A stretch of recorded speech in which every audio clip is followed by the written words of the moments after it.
Hello dear students, welcome to GATE Adda 24/7। तो आप सभी को पूरे अड्डा 24/7 फैमिली की तरफ से दशहरा की बहुत बहुत शुभकामनाएं। तो यहाँ पर यार हम सिस्टम्स की प्रॉपर्टीज़ देख रहे थे और हमने जो भी प्रॉपर्टीज़ हैं जैसे static, dynamic, linear, non linear, causal, non causal, time variant, invariant, invertible, non invertible और स्टेबल अनस्टेबल सिस्टम्स का डिस्कशन किया और मुझे लगता है कि आपको एक फेयर क्या अंडरस्टैंडिंग आपकी बन गई होगी। आप क्वेश्चंस को देखकर परेशान नहीं होंगे। अब आपको लगेगा कि आप बिल्कुल वो क्वेश्चंस ट्राई कर सकते हैं। तो आज हम सिस्टम्स की प्रॉपर्टीज़ को आगे बढ़ाते हुए हमने देखा कि लीनियर सिस्टम्स क्या हैं और टाइम इनवेरिएंट सिस्टम्स क्या हैं। तो आज हम इनका कॉम्बिनेशन देखने वाले हैं जो कि आपके लिए गेट पॉइंट ऑफ व्यू से पर्टिकुलरली मोस्ट इंपॉर्टेंट आप कह सकते हैं सिस्टम्स के टाइप्स में से। That is a system which is linear as well as time invariant which is known as LTI, that is linear time invariant systems. तो आज यहाँ पर हम लीनियर टाइम इनवेरिएंट सिस्टम्स का डिस्कशन करेंगे और आपको थंबनेल में दिख रहा होगा कि कॉन्वोल्यूशन टॉपिक है हमारा। तो LTI सिस्टम्स के आउटपुट को टाइम डोमेन में फाइंड करने का हमारे पास एक ही टूल है, दैट इज कॉन्वोल्यूशन। तो उसका डिस्कशन करेंगे। आपको ये समझ में भी आ जाएगा कि कॉन्वोल्यूशन कैसे वर्क करता है और LTI सिस्टम से बेस्ड किस टाइप के क्वेश्चंस आप गेट में एक्सपेक्ट कर सकते हैं, ये डिस्कशन होगा। कल हमने स्टेबिलिटी देखी थी, डिफरेंट सिस्टम्स के लिए स्टेबिलिटी आप कैसे डिफाइन करते हैं। तो आज हम पर्टिकुलरली LTI सिस्टम्स की भी स्टेबिलिटी का यहाँ पर डिस्कशन करेंगे। तो आज इस सेशन में मैं आपके साथ लाइव नहीं हूँ, लेकिन ये प्रीमियर जब होगा मैं आपके साथ चैट बॉक्स में रहूँगा। जो भी आपके डाउट्स होंगे आप मुझसे पूछ सकते हैं। ठीक है, तो चलिए स्टार्ट करते हैं अपने सेशन को हम। तो हमने कहा कि सबसे पहले हमारा जो टॉपिक होने वाला है दैट इज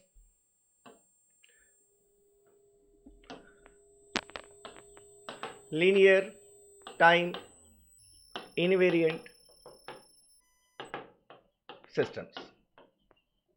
ठीक है, जिसको कि शॉर्ट में आप LTI सिस्टम्स के नाम से देखने वाले हैं। ठीक है, चलिए तो LTI सिस्टम्स आज हमारा टॉपिक है। इससे पहले हम क्या जानते हैं, लीनियर अगर हमारे पास कोई सिस्टम है, सबसे पहले तो हम बहुत बेसिक से चल रहे हैं कि सारी चीज़ें हमें क्लियर हो जाएं। बहुत ज़्यादा लेंथी डिस्कशन भी नहीं होगा, लेकिन आपको सारी जो फैक्ट्स हैं सारे वो आपके रिकॉल हो जाएंगे। तो हमने कहा कि कोई सिस्टम को आप लीनियर कहते हैं, कोई लीनियर सिस्टम है अगर हमारे पास, और अगर कोई टाइम इनवेरिएंट सिस्टम। तो इनकी प्रॉपर्टीज़ क्या क्या देखी हमने देखा कि अगर कोई सिस्टम हमारे पास लीनियर है तो लीनियर सिस्टम्स के लिए अगर हमारे पास दो इनपुट्स हैं, जैसे हम कहें कि एक हमारे पास इनपुट है x1t, उसके लिए आउटपुट y1t हो, x2t इनपुट के लिए आउटपुट y2t हो, तो लीनियर सिस्टम्स हमने देखा कि अगर हम alpha x1 of t plus beta x2 of t, अगर हमें इंडिविजुअली x1t और x2t के लिए आउटपुट्स पता है, तो अगर हम ऐसे किसी दो इनपुट्स का लीनियर कॉम्बिनेशन अप्लाई करेंगे तो अगर कोई सिस्टम लीनियर है तो एडिटिविटी और होमोजिनिटी दोनों को फॉलो करेगा और इस इनपुट के करस्पॉन्डिंग हमारा जो आउटपुट होगा वो क्या होगा, alpha y1t plus beta y2t। मतलब x1t का आउटपुट y1t था, वो अल्फा से मल्टीप्लाई हो गया, जैसे कि आपने इनपुट को मल्टीप्लाई किया, वैसे ही x2t का आउटपुट y2t था, वो बीटा से मल्टीप्लाई हो गया। और जैसे इनपुट का कॉम्बिनेशन आपने लिया लीनियर, वैसे ही आउटपुट के लीनियर कॉम्बिनेशन से आपको ओवरऑल आउटपुट मिल रहा है। और टाइम इनवेरिएंसी का हमने ये देखा कि अगर हमारे पास x ऑफ t के लिए हम कह रहे हैं कि आउटपुट अगर y ऑफ t है, तो x of t minus t not अगर हम अप्लाई करेंगे तो आउटपुट भी क्या हो जाएगा, इसका आउटपुट क्या होगा, यहाँ पर मैं वन साइडेड एरो लगा रहा हूँ कि इसका ये आउटपुट है। ठीक है, जब हम डबल साइडेड एरो लगाते हैं नॉर्मली हम वो ट्रांसफॉर्म के लिए यूज़ करते हैं कि इसका फ्रीक्वेंसी डोमेन ये है तो इसका इनवर्स फ्रीक्वेंसी डोमेन मतलब इसका टाइम डोमेन ये होगा।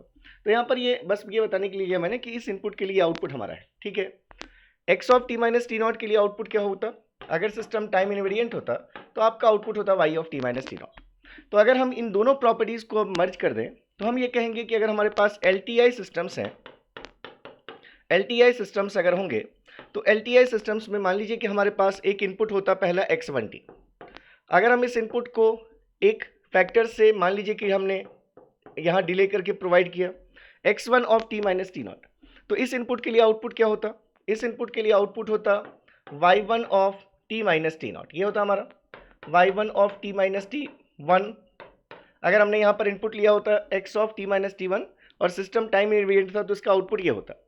अगर सिस्टम लीनियर था मतलब होमोजीनियस भी होगा, तो अगर होमोजीनियस होगा, ये हमने अभी लिखा x of x1 of t minus t not t1, अगर हम इसको अल्फा से मल्टीप्लाई कर देते तो इसका आउटपुट भी क्या हो जाता, अल्फा से मल्टीप्लाई हो जाता। ऐसे ही अगर हमारे पास कोई एक दूसरा और इनपुट होता x2 of t minus t2, तो इसके लिए आउटपुट इंडिविजुअली अगर देखते तो क्या होता y2 of t minus t2। अगर इसको भी हमने किसी एक फैक्टर से मल्टीप्लाई कर दिया तो ये आउटपुट भी इसी फैक्टर से मल्टीप्लाई हो जाता। अब अगर हम इनका कॉम्बिनेशन ले लेंगे तो यहाँ पर भी हमें क्या लेना पड़ेगा, इनका कॉम्बिनेशन। तो ये आपके LTI सिस्टम्स का स्टेटमेंट है मेनली, जो आपको माइंड में रखना है कि अगर हम ऐसा कोई शिफ्टेड इनपुट्स का लीनियर कॉम्बिनेशन लेंगे तो इसी लीनियर कॉम्बिनेशन से हमारा आउटपुट भी डिफाइन होगा। इसको करने का क्या मतलब है, यहाँ पर मैं आपको दो चीज़ों से समझा रहा हूँ, ध्यान देंगे एक बार, और फिर मैं यहाँ पर आगे का डिस्कशन करूँगा। दैट इज़, अगर मान लीजिए कि आपके एलटीआई सिस्टम में टू टाइप के प्रॉब्लम्स आते हैं, मतलब जो बेसिकली जो प्रॉब्लम्स है हमारे पास, वो हमारे पास क्या है, टाइप्स ऑफ प्रॉब्लम्स में अगर हम देखें, फर्स्ट आता है हमारे पास to identify whether the system is LTI और नॉट, ये पहली कंडीशन। और सेकेंड हमारे पास जो टाइप का प्रॉब्लम है वो आएगा कि सिस्टम, ये आप लिखें for a given LTI system, जिसमें आपको ये बता दिया गया होगा कि जिस सिस्टम की हम बात कर रहे हैं वो सिस्टम कैसा है हमारा, वो सिस्टम हमारा LTI सिस्टम है। अब उस सिस्टम के लिए आपको एक इनपुट आउटपुट पेयर दे देंगे और आपसे पूछा जाएगा किसी दूसरे इनपुट के लिए आउटपुट की वैल्यू क्या होगी। तो यहाँ पर हमारे पास क्या होगा, for a given LTI system one input output pair is given and output for any other input is to be defined। देखिए, LTI सिस्टम्स के केस में हमारे पास दो पॉसिबिलिटीज होती हैं। आप या तो इसको टाइम डोमेन में सॉल्व कर सकते हैं, जो भी इस पर बेस्ड क्वेश्चंस आते हैं, आउटपुट अगर पूछा जा रहा है तो, या फिर इसको आप फ्रीक्वेंसी डोमेन में ले जाकर और इजीली सॉल्व कर सकते हैं। लेकिन क्योंकि अभी हमारा डिस्कशन टाइम डोमेन के चल रहा है तो यहाँ पर हम टाइम डोमेन मेथड्स को प्रेफर करेंगे। और जब हम Z ट्रांसफॉर्म पढ़ेंगे, लैप्लास ट्रांसफॉर्म पढ़ेंगे या फूरियर ट्रांसफॉर्म पढ़ेंगे तो LTI सिस्टम्स की जो फ्रीक्वेंसी डोमेन में हम उसको कैसे सॉल्व कर सकते हैं प्रॉब्लम्स को ईजिली, उसका डिस्कशन हम करेंगे। तो देखिए यहाँ पर जो दो टाइप्स लिखे मैंने, अभी हमने क्या लिखा, अभी हमने लिखा कि अगर कोई सिस्टम LTI है तो उसमें क्या होगा, अगर हम किसी इनपुट को ऐसे रिप्रेजेंट कर पाए कि हमारे पास अगर है alpha x1 t-t1 plus beta x2 t-t2, तो हमने क्या कहा कि इसके लिए आउटपुट भी कैसे मिलेगा हमें, alpha y1 t-t1 and plus beta y2 t-t2 से हमें इसका आउटपुट मिलेगा। तो इसका मतलब ये जो हमारे पास रिलेशन, ठीक है, ये हमारे लिए सबसे इंपॉर्टेंट है। तो यहाँ जो हमने लिखा है टाइप 1 प्रॉब्लम का, जो टाइप 1 है वो क्या लिखा हमने, to identify whether the system is LTI और नॉट। तो फर्स्ट केस में क्या होगा, आपके पास टाइप 1 जो प्रॉब्लम है हमारे पास, उसमें किस टाइप के स्टेटमेंट्स होंगे, टाइप 1 आपके पास क्या होगा, गिवन एक x1 ऑफ t या x1 ऑफ n कोई सिग्नल हमारे पास गिवन है। मान लीजिए हमारे पास ये कोई भी वैल्यू है 1 2 3, जहाँ की ये 1 पर ओरिजिन है, ठीक है, और इसके लिए कुछ आउटपुट आपको y1 ऑफ n ये आपको गिवन है, ठीक है, ये आपको गिवन है, इट इज गिवन, ये आपको गिवन है।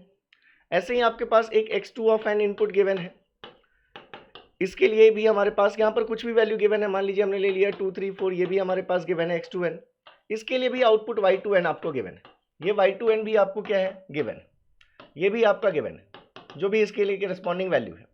और आपके पास एक और इनपुट x3 ऑफ n भी गिवन है, ये x3 ऑफ n भी आपको गिवन है, x3 ऑफ n इनपुट ये भी आपके पास गिवन है, ये आपका गिवन है, और इसके corresponding output y3 of n भी आपको गिवन है, ये भी आपको क्या है, ये भी आपको गिवन है। अब आप बोल रहे हैं क्या लिख रहे हैं सर, समझ में नहीं आ रहा, यहाँ भी गिवन गिवन गिवन, यहाँ कहीं लिख दिया गिवन, कहीं नहीं लिखा। अल्टीमेटली हम ये बात कर रहे हैं कि अगर आपके पास 3 इनपुट आउटपुट पेयर्स दे दिए गए और यहाँ से आपको आइडेंटिफाई करने के लिए बोला गया weather the system is LTI और नॉट, तो ऐसे केसेस में आपको क्या करना है, ऐसे केसेस में x1 x2 x3 जो 3 इनपुट्स हैं, इसमें से किसी भी एक इनपुट को, अगर मान लीजिए कि हम कहें कि लेट हमारे पास ये जो तीसरा इनपुट x3 ऑफ n है, अगर हम इसको linear combination of x1 and x2 के टर्म्स में रिप्रेजेंट कर पा रहे, अगर हमने किसी एक इनपुट को बाकी दो इनपुट के टर्म्स में अगर लीनियर कॉम्बिनेशन के फॉर्म में अगर हम अरेंज कर पाए, जैसे मान लीजिए हमने लिख दिया कि x3 ऑफ n की वैल्यू हमारे पास क्या है, let it is 2x1 of n minus 1 and plus 3x2 of n plus 2। अगर हमने ऐसा कोई भी देख लिया कि किसी भी तरह से हम इस x3 ऑफ n को x1n और x2n के टर्म्स में अगर हम अरेंज कर सकते हैं, ठीक है, तो ये आपको पता चल गया कि अगर x3 ऑफ n की वैल्यू x1 और x2 के टर्म्स में ऐसी है, तो if the system is LTI, if the system is LTI, तो उस केस में क्या होगा, then its output for input x3 of n, for input x3 of n must be what? Must be क्या होना चाहिए? अगर हम x3 of n को x1 और x2 के टर्म्स में इस तरह से अरेंज कर पा रहे हैं तो हमें यह पता है कि अगर सिस्टम LTI है तो इसका जो आउटपुट होना चाहिए x3 of n के corresponding output y3 of n, वो भी हमें कैसे मिलना चाहिए? अगर x1n का आउटपुट हमें पता है y1n, तो उसके लिए हम क्या लेंगे 2y1 of n minus 1, and ऐसे ही अगर x2n का आउटपुट पता है y2n, तो इसकी वैल्यू क्या होनी चाहिए 2y2 of n plus 2। तो अगर ये चीज़ आपने आइडेंटिफाई कर ली कि किसी एक इनपुट को हम दो इनपुट के लीनियर कॉम्बिनेशन के फॉर्म में इस तरह से लिख सकते हैं, तो अगर आपको चेक करना है कि गिवन सिस्टम LTI है या नहीं, तो इस तीसरे इनपुट के लिए भी आपको आउटपुट गिवन है। तो इसको आप पहले अभी ऑब्जर्व करना आपको कि क्या ये जो चीज़ गिवन है वो अगर सिस्टम LTI है तो x3 of n की वैल्यू इस फॉर्म में लिख सकते हैं हम। तो LTI सिस्टम के लिए इसके करस्पॉन्डिंग आउटपुट कैसा होना चाहिए था y3 of n, 2y1n plus 3 x2n plus 2। अब आपको एक y1n भी पता है और y2n भी पता है, तो आप ये चीज़ फाइंड कर सकते हैं। और अगर आपने ये चीज़ फाइंड की, if it is equals to given y3 of n, अगर ये चीज़ जो आपके पास y3 of n already given है, आपको इस इनपुट के लिए भी आउटपुट आपको गिवन है, तो अगर ये जो आपने फाइंड किया आपके अकॉर्डिंग x3 of n को अगर हम x1 x2 के टर्म्स में ऐसे लिख सकते हैं, तो अगर सिस्टम LTI होता तो इस इनपुट के लिए आउटपुट क्या होना चाहिए? ऐसा होना चाहिए। आपको y1 पता है, y2 पता है, उससे ये वैल्यू आप फाइंड कर सकते हैं। आपने ये वैल्यू फाइंड की और अगर ये चीज़ गिवन y3 of n के बराबर है तो आप कहेंगे देन सिस्टम इज LTI। तो ये आपका पहले टाइप में फर्स्ट प्रॉब्लम है कि अगर आपको आइडेंटिफाई करने आता है कि whether the system is linear और नॉट, मतलब LTI और नॉट, तो आपके पास 3 इनपुट आउटपुट पेयर्स गिवन है, 3 input output pairs are given. ठीक है, तो उस केस में हमने क्या किया, किसी भी एक इनपुट को बाकी दो इनपुट्स के लीनियर कॉम्बिनेशन के फॉर्म में अरेंज किया, उसके अकॉर्डिंग इसका आउटपुट ऐसा होना चाहिए था, इस आउटपुट की वैल्यू फाइंड की। अगर ये output given output y3 of n के बराबर दिख गया, मतलब कहेंगे कि सिस्टम LTI की प्रॉपर्टी को फॉलो कर रहा है और ये एक LTI सिस्टम है। अब इसी में टाइप 1 में, ये मैं टाइप 1 का पार्ट ए बता रहा हूँ, इस टाइप का एक आ सकता है आपको आइडेंटिफाई करने के लिए। दूसरा आइडेंटिफिकेशन पर एक और टाइप क्या हो सकता है, type B, that is input output relation is given. Input output relation is given, only one input output relation is given. तो यहां से आपको आइडेंटिफाई करना होगा। जैसे मान लीजिए कि आपके पास दे दिया गया कि yt इज इक्वल्स टू, हमारे पास अगर हम x of t लेते हैं e to the power jt, तो हमारा yt है e to the power minus jt। इस सिस्टम के लिए पूछा जाएगा कि क्या ये सिस्टम हमारा LTI होगा। ठीक है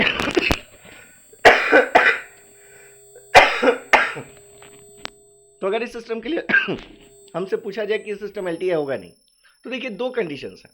अगर आप इस केस में देखें, ये हमने कहा कि अगर हमारे पास हम इसमें इनपुट अप्लाई करते हैं xt that is e to the power jt, तो इसका जो आउटपुट प्रोड्यूस कर रहा है सिस्टम, ये yt है हमारे पास e to the power minus jt।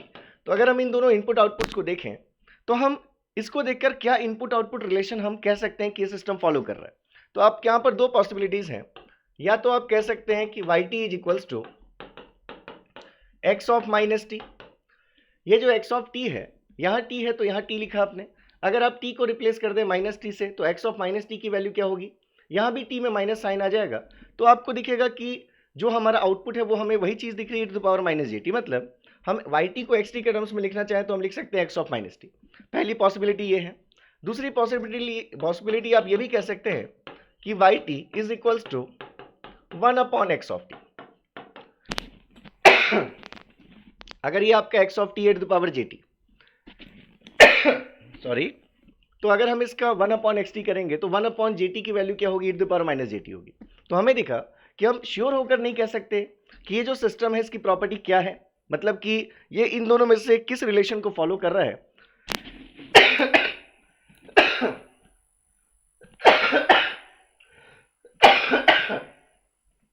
I am sorry, तो थोड़ी प्रॉब्लम है, अगर ज़्यादा होगा तो मैं बीच में लेक्चर को रोक लूँगा। ठीक है, तो ये हमारे पास क्या है, हमने कहा कि अगर ये इनपुट आउटपुट रिलेशन है तो इसमें ये दो पॉसिबिलिटीज़ हैं, या तो आउटपुट इस रिलेशन को फॉलो कर रहा होगा या इस रिलेशन को फॉलो कर रहा होगा। अगर हम मान लें कि पहला रिलेशन फॉलो हो रहा है, अगर ये पहला रिलेशन फॉलो हो रहा है तो क्या दिख रहा है आपको, जैसे ही स्केलिंग आ गई, मतलब ये सिस्टम कैसा, हमारा टाइम वेरिएंट। ठीक है, ये टाइम वेरिएंट है इसलिए LTI नहीं हो सकता। अगर yt is equals to 1 upon xt है, मतलब xt टू द पावर -1, तो आप क्या कहेंगे, ये सिस्टम आपका नॉन लीनियर है, टाइम इनवेरिएंट है बट नॉन लीनियर है। तो दोनों में से कोई भी हमारा ये सिस्टम फॉलो कर रहा हो इनपुट आउटपुट रिलेशन, आप ये कह सकते हैं कि system is definitely not an LTI system.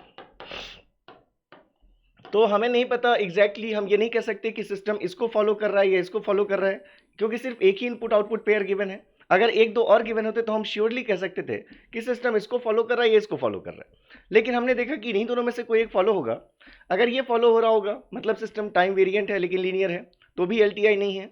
अगर ये फॉलो हो रहा होगा तो सिस्टम टाइम इनवेरिएंट है लेकिन नॉन लीनियर है, तो भी LTI नहीं है। मतलब हम ये जरूर कह सकते हैं कि this input output relation representing any particular system, definitely that system will not be an LTI system। तो हमें LTI आइडेंटिफाई करना होगा, तो किस टाइप के क्वेश्चंस आएंगे, या तो एक सिंगल इनपुट आउटपुट रिलेशन देकर पूछा जाएगा कि whether the system is LTI और नॉट। तो आपको यह समझना पड़ेगा कि इनके बीच में क्या रिलेशन पॉसिबल है, और अगर नहीं तो फिर क्या होगा, आपके पास 3 इनपुट आउटपुट पेयर्स दे दिए जाएंगे और तब आपको बताना होगा कि सिस्टम लीनियर है या नहीं। तो किसी एक इनपुट को बाकी दो इनपुट के टर्म से पहले हम रिप्रेजेंट करेंगे कि क्या हम किसी एक इनपुट को बाकी दो इनपुट्स के लीनियर कॉम्बिनेशन के फॉर्म में लिख सकते हैं। अब रिप्रेजेंट करने के लिए आप LTI में बहुत ज्यादा ऑपरेशंस नहीं लगा सकते, कांस्टेंट से मल्टीप्लाई कर सकते हैं, इनपुट्स को शिफ्ट कर सकते हैं और उनका लीनियर कॉम्बिनेशन ले सकते हैं, सिर्फ यही पॉसिबिलिटी। इसके अलावा ना तो आप कोई t से या t के फंक्शन को कोफिशिएंट ले सकते हैं, ना आप कोई कांस्टेंट ऐड कर सकते हैं क्योंकि सिस्टम लीनियर नहीं रह जाएगा, ना आप किसी चीज को स्क्वायर कर सकते हैं, ना आप किसी इनपुट को स्केल करके कह सकते हैं। मतलब ऐसा नहीं कि आपने कह दिया x3 of n is x2 of n by 2 plus 1 या x2 of n by 2 plus x1 of n plus 3, ऐसा नहीं कर सकते। जो आपके ऐसे ऑपरेशंस हैं जो लीनियर भी हैं और टाइम इनवेरिएंट भी हैं, उन्हीं ऑपरेशंस के थ्रू किसी एक इनपुट को बाकी दो इनपुट के टर्म्स में रिप्रेजेंट करना है, जैसे कि हमने यहाँ किया। तो अगर हम किसी एक इनपुट को हमने कर लिया दो इनपुट्स के टर्म्स में, तो इस इनपुट का जो आउटपुट है वो भी किसके बराबर होना चाहिए, इस कॉम्बिनेशन के according 2y1n plus 3y2 of n plus 2 जो भी हमारे पास रिजल्ट आ रहा है उसके बराबर होना चाहिए। ठीक है,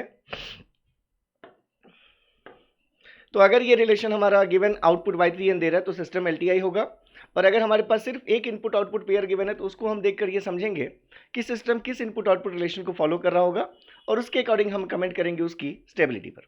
ठीक है, तो ये हमारे पास क्या है, LTI सिस्टम्स के लिए अगर हमें चेक करना हो कि सिस्टम LTI है या नहीं, और अगर सिस्टम LTI है ये पता चल गया। ठीक है, अब इसमें हम आते हैं किस पर, टाइप 2 पर।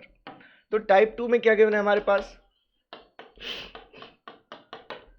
If the system is given to be LTI, is given to be LTI, तो उस केस में एंड, तो उस केस में क्या होगा, जैसे आपके पास क्या होगा, मान लीजिए आपको ये बता दिया गया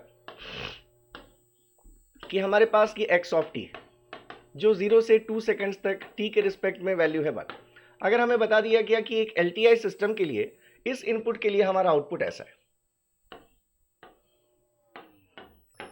ऐसा क्यों है ये सभी आपको नहीं सोचना है। आपको हो सकता है मन में आया कि सर LTI सिस्टम का ऐसा आउटपुट हो ही नहीं सकता इस इनपुट के लिए, आपको इतना नहीं सोचना है। आपको अगर इनपुट आउटपुट पेयर दे दिया गया और बता दिया गया कि सिस्टम LTI है तो उस पर आपको रिलाई करना है। तो ये हमारे पास क्या है, yt।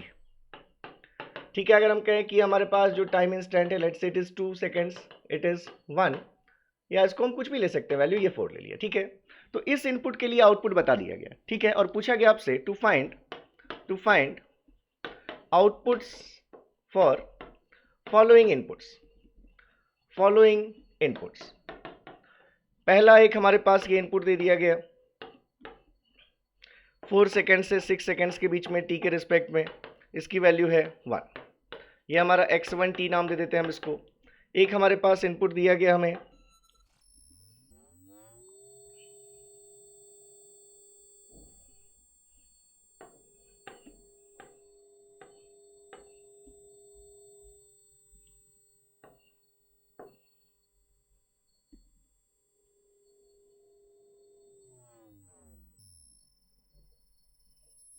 ठीक है, अगर हमारे पास ऐसी कोई वैल्यू गिवन है, let's say it is x2 of t,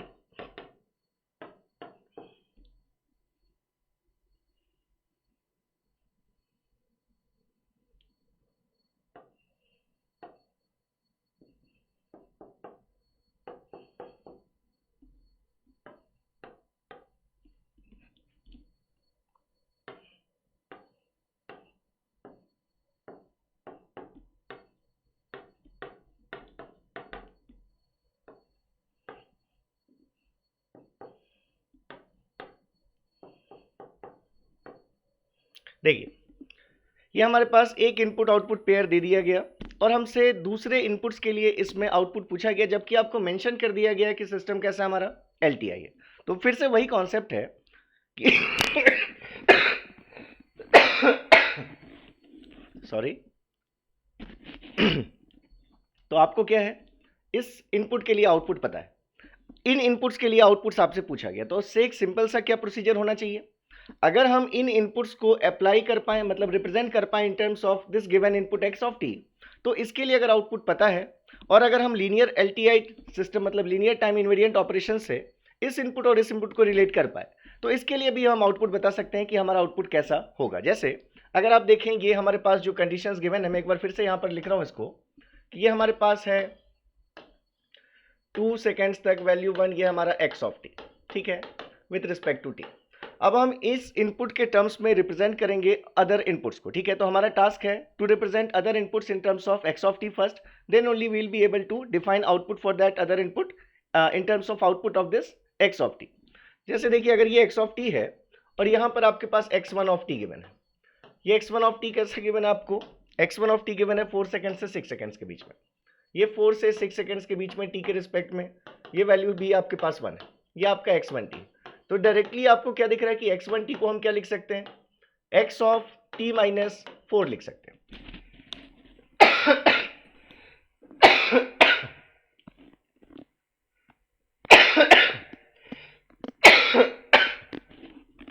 I am sorry. तो देखिए आपको दिख रहा है कि यही इनपुट है, इसकी जैसे विड्थ आपकी 2 सेकेंड्स है वैसे ही इसकी भी विड्थ 2 सेकेंड्स है, इसकी भी हाइट 1 है, इसकी भी हाइट 1 है। तो इस सिग्नल को सिंपली अगर हम शिफ्ट कर लेते 2 से 4 सेकेंड से, तो जो चीज़ 0 से 2 सेकेंड से वो 4 से 6 सेकेंड होती।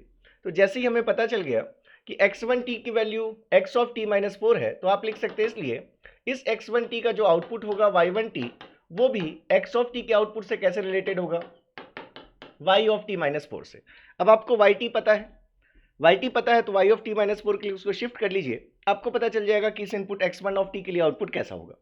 बिल्कुल ऐसे ही अगर आपने कहा कि आपके पास ये है x2 ऑफ t, ये आपके पास signal given x2 of t, जिसको आप अगर देखेंगे तो मैं डायरेक्टली लिख रहा हूँ क्योंकि आप ये सभी चीज़ें खुद आइडेंटिफाई कर सकते हैं। अब ये आपके पास अगर है x2 ऑफ t, वैल्यू 1 और ये वैल्यू 2 है, ये हमारे पास 1 सेकेंड्स, ये 2 सेकेंड्स, ये माइनस 1 सेकेंड्स।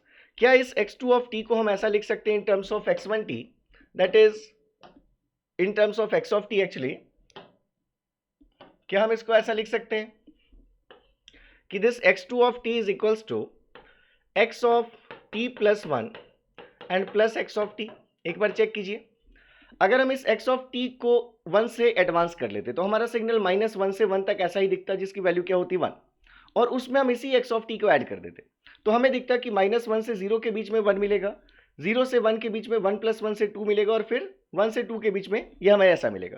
मतलब आप इस सिग्नल से इस सिग्नल को कंपेयर करना अगर चाहते हैं तो आपको हमेशा देखिए ऐसे ही ऑपरेशन सिर्फ यूज़ करने हैं जिसमें कोई स्केलिंग ना हो। ऐसा नहीं कि आपने x ऑफ t के टर्म्स में लिख रहे हैं तो आप ऐसा लिख दें कि x of 2t plus x of t minus 1, नहीं कर सकते, क्योंकि स्केलिंग करेंगे तो लीनियरिटी मतलब टाइम इनवेरिएंसी खत्म हो जाएगी। तो आपको सिर्फ ऐसे ऑपरेशंस लगाकर इस गिवन इनपुट के टर्म में दूसरे इनपुट्स को अरेंज करना है जो सिर्फ लीनियर टाइम इनवेरिएंट ऑपरेशंस हो। जैसे आपने अगर इस x2 ऑफ t को लिख लिया in terms of x of t we can write this, तो इसलिए हम इसके लिए आउटपुट कह सकते हैं कि x2t का आउटपुट भी कैसे मिल जाएगा, LTI सिस्टम है तो x ऑफ t प्लस 1 का output y of t plus 1 और x ऑफ t का आउटपुट yt। तो आपको yt पता है, yt आपको क्वेश्चन में गिवन है, आप y of t plus 1 find कर लीजिए और दोनों को ऐड कर लीजिए तो आपको इस इनपुट की वजह से आउटपुट पता चल जाएगा। बिल्कुल ऐसे ही अगर हमारे पास ये x3 ऑफ t गिवन है, अगर आप देखें तो आपके पास एक x3 ऑफ t तीसरा इनपुट गिवन है t के रिस्पेक्ट में, जिसमें वैल्यू कैसी दिख रही है हमें, जिसमें हमें इस टाइप की वैल्यूज दिख रही है, एक पॉजिटिव इंपल्स ओरिजिन पर, एक negative impulse t equals to 2 seconds पर, ये वैल्यू 1, ये वैल्यू मतलब एरिया की वैल्यू इंपल्सेस की -1।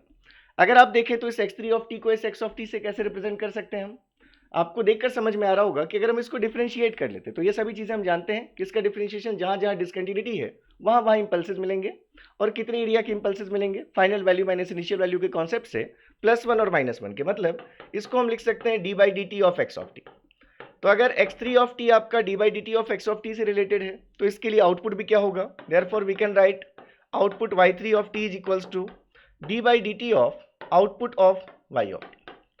तो आउटपुट वाई टी आपको गिवन है, उसको डिफरेंशिएट कर लीजिए तो आपको क्या मिल जाएगा, इस इनपुट के लिए आउटपुट की वैल्यू मिल जाएगी। तो ये दो बेसिक टाइप के प्रॉब्लम्स आपको मैंने बताए कि या तो क्या होगा, या तो आपके पास एलटीआई सिस्टम पहचानने पर प्रॉब्लम होगा। तो पहचानने पर प्रॉब्लम में दो कंडीशंस हैं, या तो सिर्फ एक इनपुट आउटपुट पेयर देकर पूछा जाएगा, तो उस केस में आपको आउटपुट इनपुट रिलेशन आइडेंटिफाई करना होगा इस गिवन पेयर से कि हम किस रिलेशन के थ्रू इनको हम रिलेट कर सकते हैं। जैसे हमने देखा कि यहाँ पर दो रिलेशन पॉसिबल थे, हो सकता है सिस्टम इस रिलेशन को फॉलो करे तो भी हमारे पास इस इनपुट के लिए आउटपुट आएगा, या दूसरी एक पॉसिबिलिटी ये भी थी इसके लिए भी इस इनपुट के लिए आउटपुट हमारा यही आता।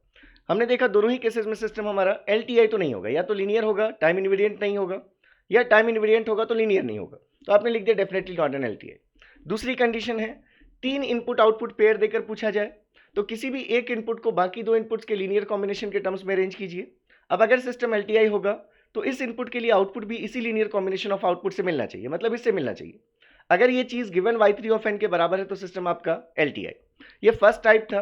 और सेकेंड टाइप में हमने क्या बात की, सेकेंड टाइप में हमने बात की कि बता दिया जाएगा कि सिस्टम एलटीआई है, और फिर उसके लिए हमसे पूछा जाएगा कि अगर इस इनपुट के लिए ऐसा आउटपुट आता है तो इन इनपुट्स के लिए कैसा आउटपुट आएगा।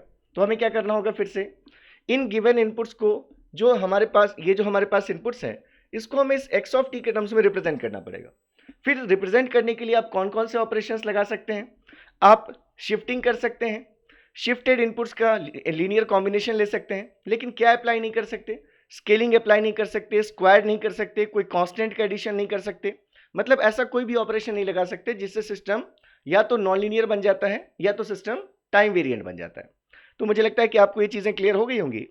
तो ठीक है, क्योंकि हम लाइव नहीं हैं तो मैं आपके अभी तो कमेंट्स नहीं देख सकता, तो आगे हम चलते हैं। जैसे ये हमें एलटीआई पता चल गया। अब हम एलटीआई सिस्टम्स के लिए जब भी हमें कोई प्रॉपर्टी डिफाइन करनी होती है तो हम यूज करते हैं कॉन्सेप्ट ऑफ इम्पल्स रिस्पॉन्स। हमारे लिए सबसे इंपॉर्टेंट क्या है, इम्पल्स रिस्पॉन्स। मतलब अगर हम कहें कि हमारे पास ये एक एलटीआई सिस्टम, ठीक है, तो अगर ये एलटीआई सिस्टम है, इसके लिए हम इनपुट अगर एक्स ऑफ टी अप्लाई करें डेल टी,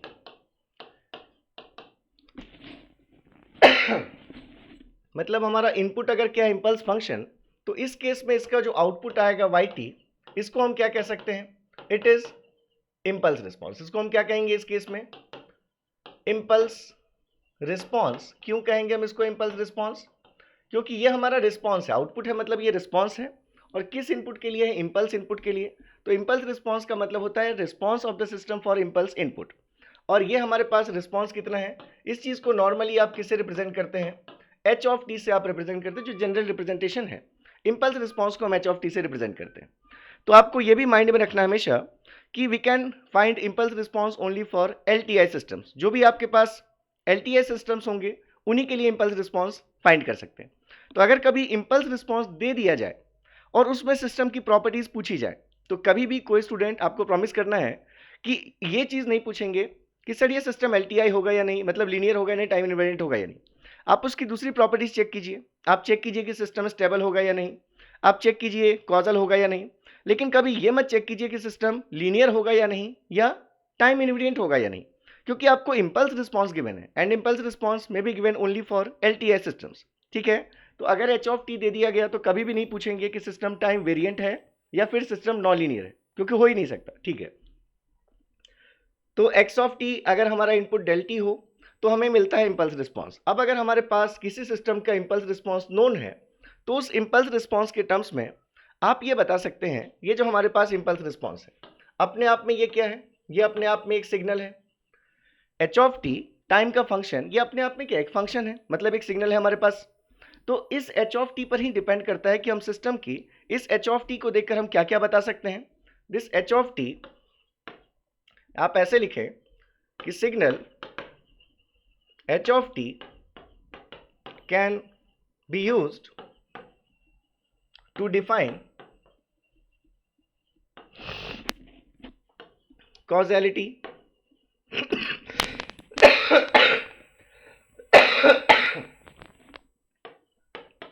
static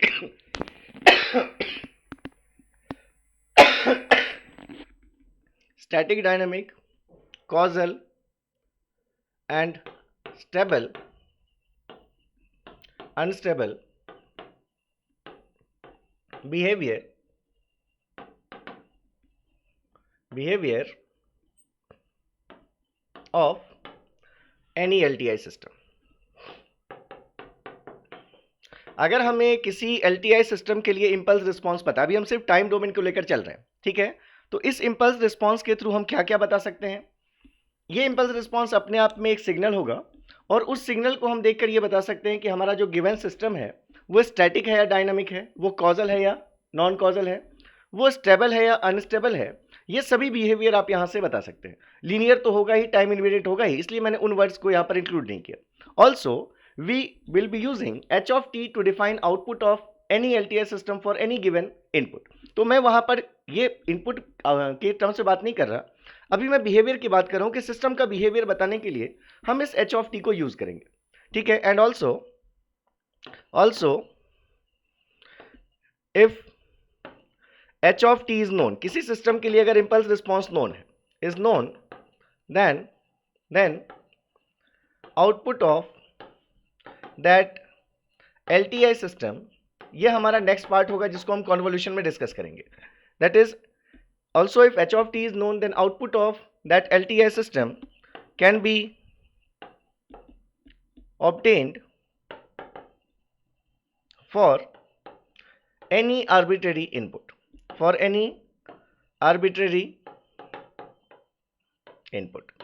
तो सारा जो LTI सिस्टम का जितना भी एनालिसिस आप करना चाहते हैं, सारी एनालिसिस आप कर सकते हैं using impulse response h of t। आपको सिर्फ क्या पता होना चाहिए, उस LTI सिस्टम का इंपल्स रिस्पॉन्स कितना है।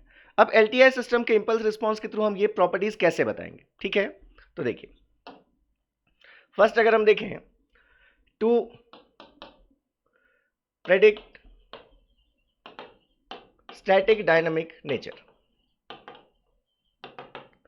देखिए किसी सिस्टम के, पहली चीज तो आपको यह समझ में आना चाहिए, यहां पर मैं सबसे पहले लिख देता हूं, ये सबसे पहले केस में, कि अगर हमारा कोई सिस्टम LTI सिस्टम होगा, ठीक है, अगर LTI सिस्टम होगा तो इसमें बहुत ज्यादा पॉसिबिलिटी है ही नहीं कि इनपुट आउटपुट रिलेशन कैसा होगा, इसकी पॉसिबिलिटी बहुत ज्यादा है ही नहीं। अगर आप यहां से input x of t apply करेंगे तो इसका आउटपुट सिर्फ यही हो सकता है a into x of t minus t not. आप इस पर जो सिस्टम है आपका, अगर LTI सिस्टम है तो ये क्या क्या ऑपरेशन परफॉर्म कर सकता है, शिफ्टिंग कर सकता है और एक कांस्टेंट से मल्टीप्लिकेशन कर सकता है, या फिर इसके साथ साथ और भी इनके कॉम्बिनेशंस हो, जैसे ये हो सकता है, या फिर हो सकता है कैसा आपके पास a cos of a x of t minus t one plus b x of t minus t two. मतलब इसी टाइप के आपके टर्म्स का ये लीनियर कॉम्बिनेशन भी ले सकता है, लेकिन ऑपरेशंस हमारे बहुत लिमिटेड हैं जो LTI सिस्टम में आपको मिलेंगे इनपुट और आउटपुट के बीच में। वो ऑपरेशंस क्या है, लिमिटेड। एम्पलीट्यूड स्केलिंग की जा सकती है LTI सिस्टम्स के थ्रू, और टाइम शिफ्टिंग की जा सकती है सिस्टम के LTI सिस्टम्स के थ्रू, और ऐसे ऐसे टर्म्स का लीनियर कॉम्बिनेशन भी हमारा आउटपुट हो सकता है। तो सिर्फ इतनी ही पॉसिबिलिटीज हैं। अब अगर हमें देखना है कि कोई सिस्टम स्टैटिक होगा या नहीं होगा, ठीक है, स्टैटिक सिस्टम के लिए तो यहां पर आपको हमेशा ध्यान रखना है कि for a static system, for the system to be static, अगर हमारा कोई सिस्टम स्टैटिक है तो स्टैटिक सिस्टम के केस में आपको रिलेशन पता है कि जो y के ब्रैकेट का टर्म होगा वही के x के भी ब्रैकेट में टर्म होना चाहिए, तभी आपका सिस्टम स्टैटिक होगा। तो यहां पर ये तभी पॉसिबल है, for the system to be static, impulse response must be an impulse at origin, that is h of t can only be a times del of t, और अगर डिस्क्रीट टाइम सिस्टम है आपका तो h of n can only be a times del of n। ऐसा हम क्यों कह रहे हैं, ऐसा हम इसलिए कह रहे हैं क्योंकि किसी भी स्टैटिक LTI सिस्टम के लिए, अगर हमारे पास कोई स्टैटिक LTI सिस्टम है तो हमने ये कहा कि अगर सिस्टम हमारा LTI होता है तो LTI सिस्टम क्या कर सकता है, प्रोड्यूस, अगर हम यहाँ से x of t input apply करेंगे तो a times x of t minus t not, ये हमारा इनपुट, अगर आउटपुट है तो हम कहेंगे सिस्टम LTI आ रहा है। लेकिन ये स्टैटिक तो नहीं होगा, अगर स्टैटिक होता तो क्या होता, यहाँ x of t है तो यहाँ पर भी yt में भी क्या होना चाहिए, yt में भी x के ब्रैकेट में t ही होना चाहिए। तो स्टैटिक LTI सिस्टम के लिए क्या होगा, अगर हम स्टैटिक LTI सिस्टम की बात कर रहे हैं तो स्टैटिक LTI सिस्टम्स के केस में अगर हम इनपुट xt अप्लाई करेंगे तो आउटपुट yt की वैल्यू क्या मिलनी चाहिए, बस एक कांस्टेंट से वो इनपुट हमारा मल्टीप्लाई हो जाना चाहिए, मतलब a इंटू xt हमारा क्या है, आउटपुट है।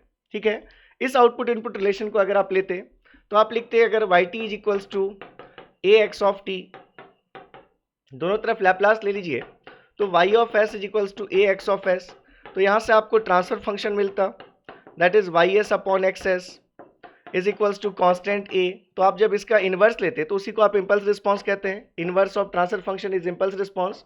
तो कॉन्स्टेंट a का इन्वर्स क्या आएगा, a डेल ऑफ t। हो सकता है आपको स्क्रीन में नहीं दिख रहा हो, ये नीचे नीचे टिकर चल रहा हो अगर तो यहाँ पर हमारे पास क्या आ गया, h ऑफ t की वैल्यू कितनी आ गई, a डेल ऑफ t। तो इसलिए हमने कहा कि अगर हमारा सिस्टम स्टैटिक सिस्टम होगा तो इम्पल्स रिस्पॉन्स में सिर्फ एक इम्पल्स होना चाहिए, वो भी कहाँ पर होना चाहिए, एट ओरिजिन। सिर्फ अगर आपको ऐसा इम्पल्स रिस्पॉन्स दिखता है तो वही सिस्टम सिर्फ क्या हो सकते हैं, स्टैटिक एलटीआई सिस्टम्स हो सकते हैं, अदरवाइज डेफिनेटली सिस्टम कैसा होगा आपका, डायनामिक सिस्टम होगा। तो कभी भी अगर आपको ये इम्पल्स रिस्पॉन्सेज ऐसे शो कर दिए गए, मान लीजिए आपसे पूछा गया कि which of the following systems with impulse response is shown in figure may be static. अगर हमारे पास ये h ऑफ t है, अगर हमारे पास ये ऐसा दिख रहा है, अगर हमारे पास h ऑफ n है, n के रिस्पेक्ट में h ऑफ n, इसमें अगर हमारे पास इस टाइप की वैल्यूज दिख रही हैं, ये हमारे पास t के रिस्पेक्ट में h ऑफ t है, ये हमारे पास ऐसा अगर दिया हुआ है, ऐसे कितने भी सिस्टम्स आपके पास गिवन हो, ये आपके पास है h ऑफ n जिसकी वैल्यू 3 है फॉर n एट 0, ये हमारे पास अगर, और ऐसे बहुत सारे सिस्टम्स अगर आप कुछ भी बना लें, ये हमारे पास h ऑफ n है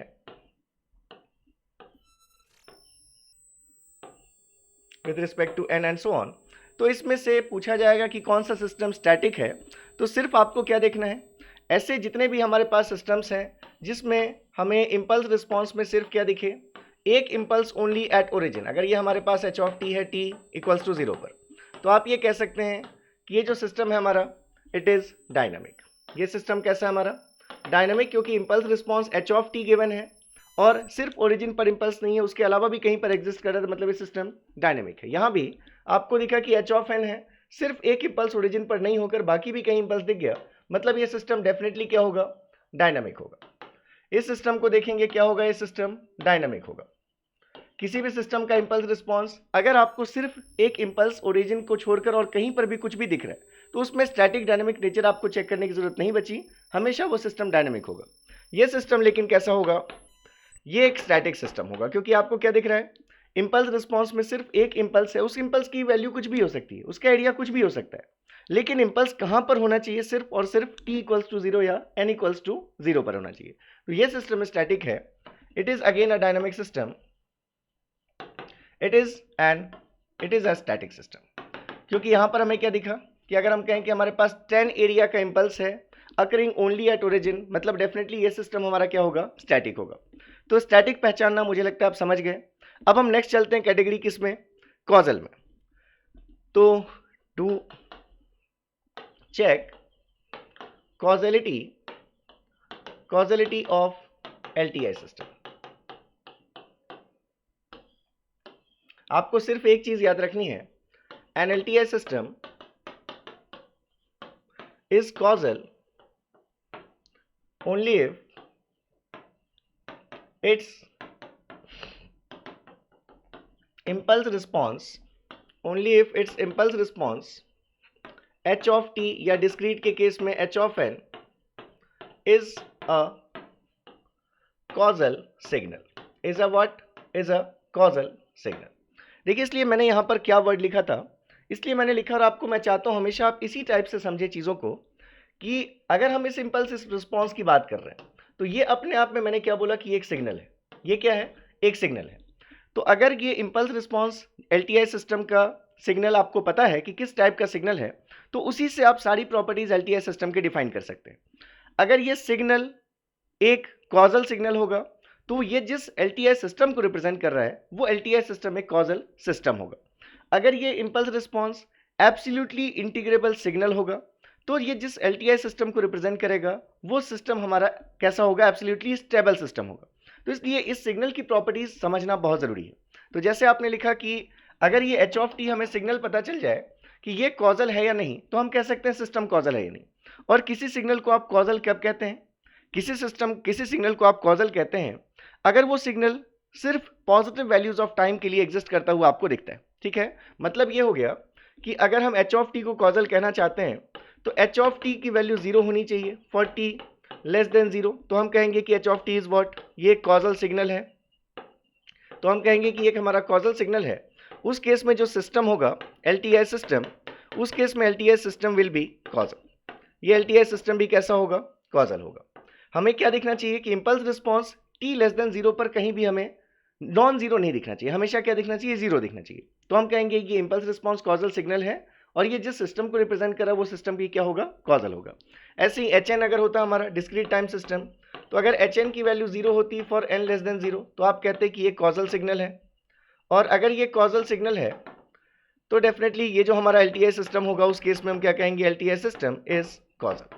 तो इतना सिंपल है कॉजलिटी को चेक करना। ठीक है, अब जैसे इसमें अगर हमें कॉजलिटी के लिए और चीजें देखनी, तो देखिए कॉजल सिस्टम का मतलब होता है जो कॉज एंड इफेक्ट रिलेशन को फॉलो करे। कोई सिस्टम कॉजल है इसका मतलब वो कॉज एंड इफेक्ट रिलेशन को फॉलो करेगा। मतलब जब तक हम उस सिस्टम में कुछ रीजन नहीं देंगे आउटपुट आने का तो बिना किसी कॉज के उसका आउटपुट नहीं आएगा। मतलब ये हुआ कि कॉजल सिस्टम्स का आउटपुट तभी आएगा जब आप इनपुट अप्लाई कर देंगे।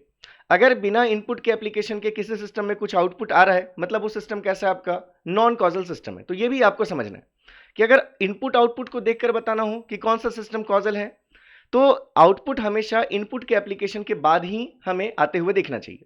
सिस्टम कैसा होगा फिर कॉजल होगा। और अगर इंपल्स रिस्पॉन्स को देखकर बताना हो तो इंपल्स रिस्पॉन्स एक कॉजल सिग्नल होना चाहिए। मतलब इंपल्स रिस्पॉन्स की वैल्यू टी लेस देन 0 या एन लेस देन 0 पर कैसी होनी चाहिए, 0। इसके अकॉर्डिंग अगर मतलब हमसे आइडेंटिफाई करने के लिए पूछा जाता तो अगर हमारे पास ये एच ऑफ टी होता, ये हमारा एच ऑफ टी है विथ रिस्पेक्ट टू टी, या हमारे पास ये एच ऑफ टी है, अगर ये हमारे पास है एच ऑफ टी, या हमारे पास अगर ये एच ऑफ टी है टी के रिस्पेक्ट में, ये हमारे पास एच ऑफ टी, अगर हमारे पास ये एच ऑफ टी है, ये हमारा एच ऑफ टी, या हमारे पास ये h of T, H of T, या हमारे पास ये एच ऑफ टी,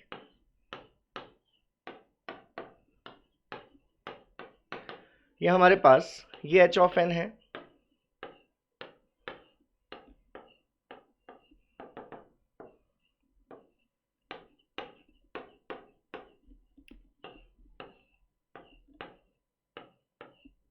ये एच ऑफ एन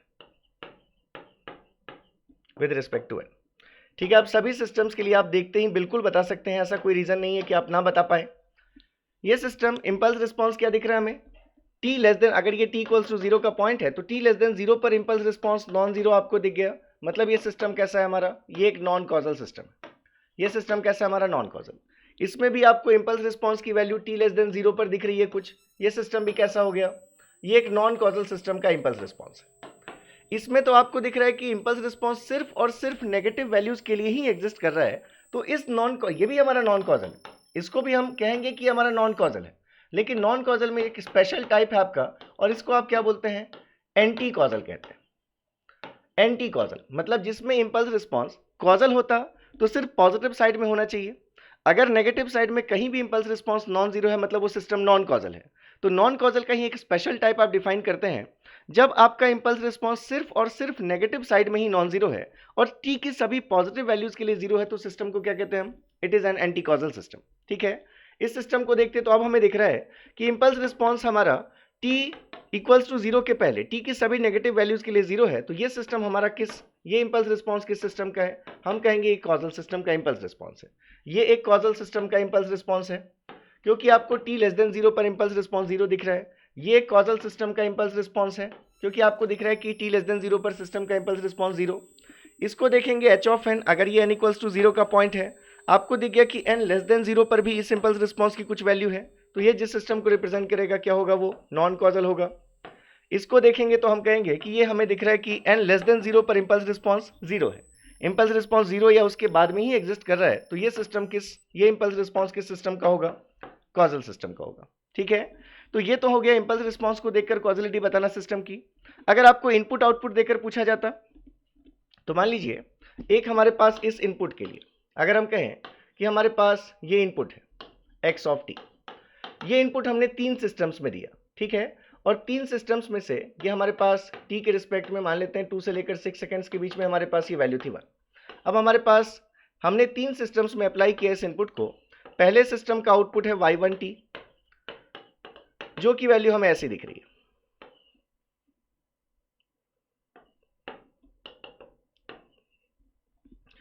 दूसरे सिस्टम का हमारे पास इंपल्स रिस्पॉन्स है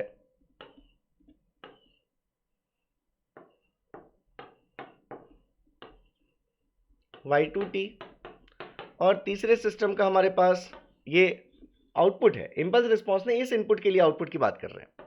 तीसरे सिस्टम के लिए हमारा आउटपुट है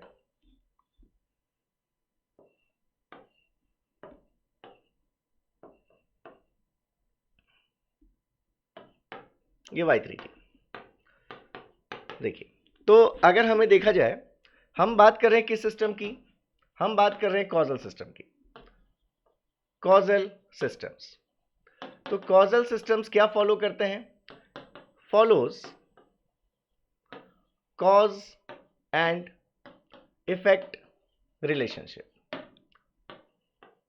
दैट इज, जब तक हम सिस्टम को एक्साइट ना करें किसी इनपुट के थ्रू, जब तक हम कोई कॉज प्रोड्यूस ना करें, तब तक कोई हमारा आउटपुट नहीं आना चाहिए, इफेक्ट नहीं दिखना चाहिए। तो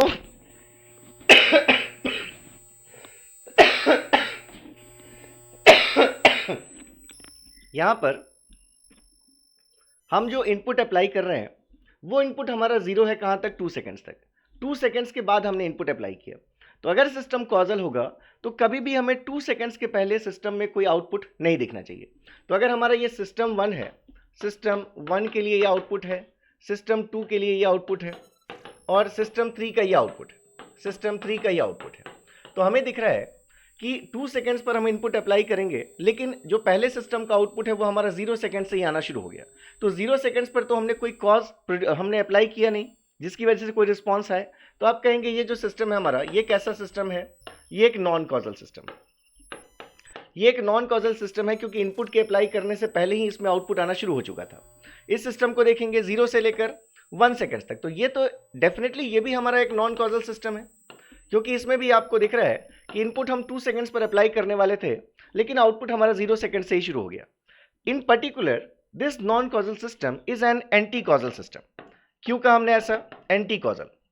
क्योंकि आइडियली क्या होना चाहिए कि हम 2 सेकेंड्स पर इनपुट अप्लाई करें तो आउटपुट 2 सेकेंड्स के बाद या 2 सेकेंड्स से आना शुरू हो।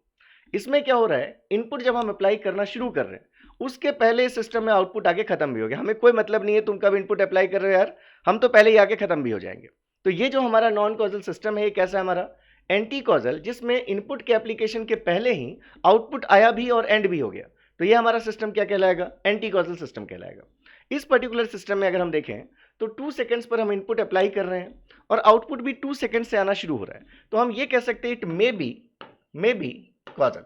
जरूरी नहीं कि हमेशा कॉजल होगा, लेकिन ये हमारा क्या हो सकता है? कॉजल हो सकता है। अगर आपका 2 सेकेंड्स पर इनपुट आपने अप्लाई किया तो 2 सेकेंड्स या उसके बाद ही आउटपुट आना शुरू हो रहा है, तो ये कॉजल सिस्टम हो सकता है। ठीक है, तो अगर हमें पहचानना होता है तो डेफिनेटली हम कह देते हैं कि ये दोनों सिस्टम तो डेफिनेटली नॉन कॉजल सिस्टम्स है। तो इंपल्स रिस्पॉन्स के थ्रू समझना हो तो इंपल्स रिस्पॉन्स 0 होना चाहिए फॉर t लेस देन 0 या n लेस देन 0। और अगर इनपुट आउटपुट रिलेशन को देखकर समझना हो तो ये हमने देख लिया कॉजलिटी का। तीसरी चीज, अब हम आते हैं स्टेबिलिटी पर। तो नेक्स्ट अगर आप देखें स्टेबिलिटी ऑफ LTI सिस्टम्स, ठीक है, इसमें भी हम यहां पर क्या लिख देते हैं? Impulse response stability of LTI systems. क्योंकि हमने कहा कि इंपल्स रिस्पॉन्स एक सिग्नल है और LTI सिस्टम्स के लिए अगर हमें इंपल्स रिस्पॉन्स कैसा सिग्नल है अगर ये पता हो तो हम उसकी सारी प्रॉपर्टीज बता सकते हैं। तो कैसे बता सकते हैं? तो कोई LTI सिस्टम आपका स्टेबल होगा, an LTI system will be stable only if its impulse response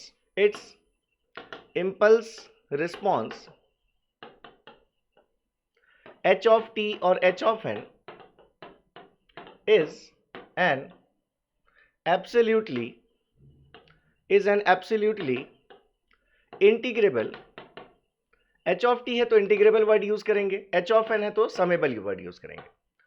absolutely integrable और समेबल व्हाट सिग्नल। फिर से अगर एच ऑफ टी कोई सिग्नल है या एच ऑफ एन कोई सिग्नल है तो हम ये बता सकते हैं कि वो सिग्नल एब्सोल्युटली इंटीग्रेबल है या नहीं, या वो एब्सोल्युटली समेबल है या नहीं।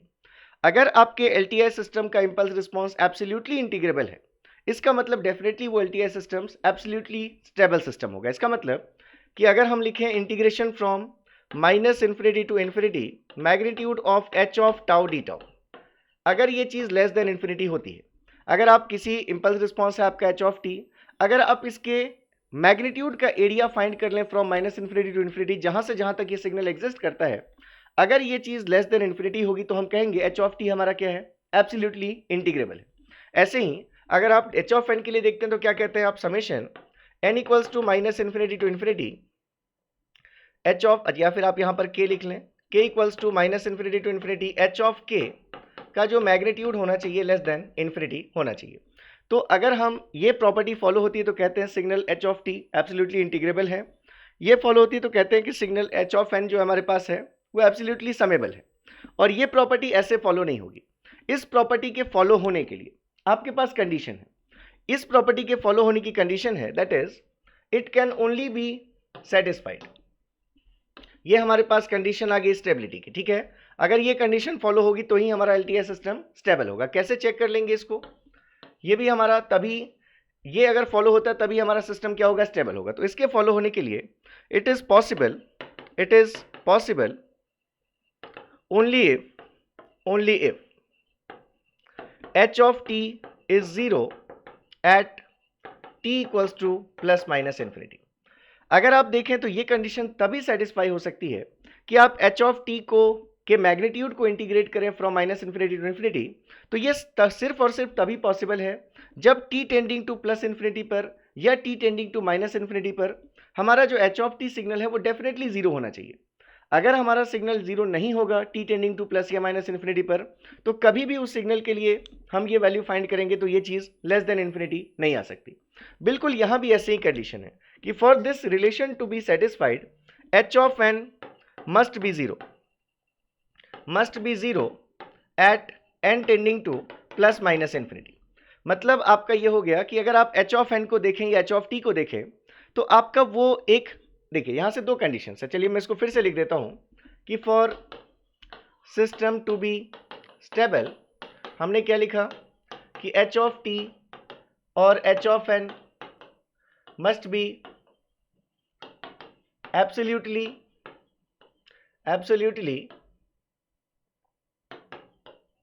इंटीग्रेबल और समेबल, ये हमने लिखा है स्टेटमेंट में अभी। तो अगर हम ये लिखते हैं that is integration minus infinity to infinity magnitude of h of t d t, अगर हम ये चाहते हैं लेस देन इन्फिनिटी तो ये पॉसिबिलिटी है इसकी, पॉसिबल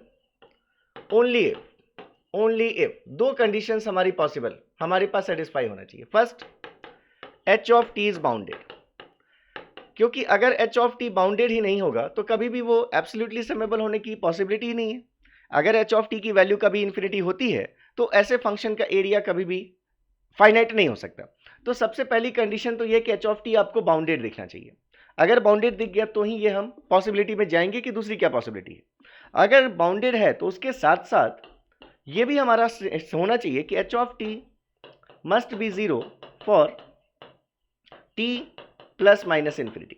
प्लस इन्फिनिटी या माइनस इन्फिनिटी कहीं पर भी देखें हम दोनों जगहों पर तो एच ऑफ टी हमारा क्या दिखना चाहिए, जीरो दिखना चाहिए। बिल्कुल ऐसे ही आप यहां पर भी कह सकते थे, यही चीज मैंने अभी थोड़ी देर पहले लिखा है पीछे भी, उसी को मैं फिर से लिख रहा हूं। दैट इज अगर हम चाहते हैं कि summation from k equals to minus infinity to infinity h of k की वैल्यू मैग्नीट्यूड वाइज हमारी ये लेस देन इन्फिनिटी हो, जिससे कि हम कह सकें कि हमारा ये एब्सोल्युटली समेबल सिग्नल है, तो ये सिर्फ तभी पॉसिबल है जब हमारे पास क्या होना चाहिए कि एच ऑफ एन हमारा कैसा हो, इज बाउंडेड। ये बाउंडेड तो होना ही चाहिए, मतलब इसकी वैल्यू कभी भी इन्फिनिटी नहीं होनी चाहिए। और दूसरी एक और कंडीशन सेटिस्फाई होनी चाहिए कि h of n must be zero for n equals to plus minus infinity. N की वैल्यू प्लस या माइनस इन्फिनिटी पर हम देखें तो डेफिनेटली हमारा इंपल्स रिस्पॉन्स क्या दिखना चाहिए, जीरो दिखना चाहिए। तो अगर आप मेरी बातों को समझ रहे हैं तो किसी भी सिस्टम के इंपल्स रिस्पॉन्स को देखकर आप बहुत इजीली बता देंगे कि ये सिस्टम हमारा स्टेबल होगा या नहीं होगा। जैसे मैं यहाँ पर अगर कुछ इंपल्स रिस्पॉन्सेज ड्रॉ करूँ, अगर ये हमारे पास एक सिस्टम के लिए इंपल्स रिस्पॉन्स है H of T with respect to T, अगर ये हमारे पास इंपल्स रिस्पॉन्स है H of T with respect to T, अगर हमारे पास ये एक इंपल्स रिस्पॉन्स है H of T with respect to T, अगर हमारे पास ये एक इंपल्स रिस्पॉन्स है H of T with respect to T, अगर ये एक इंपल्स रिस्पॉन्स है H of T with respect to T, ये हमारे पास एक इंपल्स रिस्पॉन्स हो n के रिस्पेक्ट में h ऑफ n, अगर हमारे पास ये वैल्यू कैसी गिवन है, अगर हमारे पास ये वैल्यू है ऐसी, हमारे पास h ऑफ n गिवन है,